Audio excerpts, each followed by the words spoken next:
Welcome to our channel. Today we how to use Zelle with SoFi checking, quick method step by step clearly.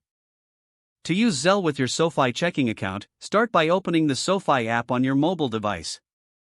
Log into your SoFi account using your credentials. Once you're on the main dashboard, navigate to the Move Money section. Select the option for Send Money or Pay with Zelle. If you don't see Zelle, look for an option labeled Payments or Transfers. Follow the You may need to verify your email address or phone number. After verification, select the contact you want to send money to, or enter their email or phone number. Input the amount you wish to send. Add a note or message if desired, to let the recipient know what the payment is for. Review all the details to ensure they are correct. Then, confirm the transaction to send the money. Your recipient should get notified instantly of the transfer. Repeat these steps for any additional transactions.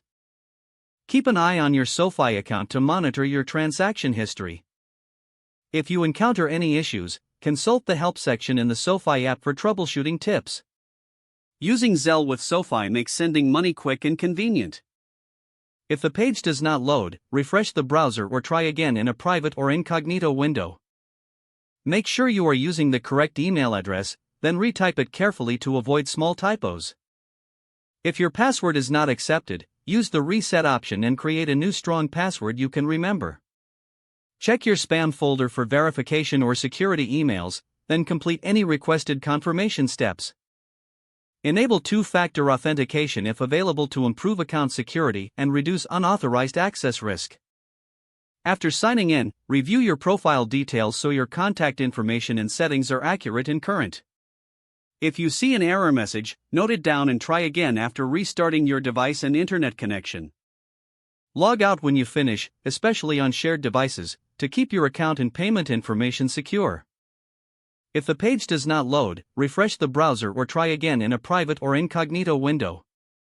Make sure you are using the correct email address, then retype it carefully to avoid small typos. If your password is not accepted, use the reset option and create a new strong password you can remember. Check your spam folder for verification or security emails, then complete any requested confirmation steps. Enable two-factor authentication if available to improve account security and reduce unauthorized access risk. Don't forget to like this video and subscribe to our channel for more step-by-step tech guides.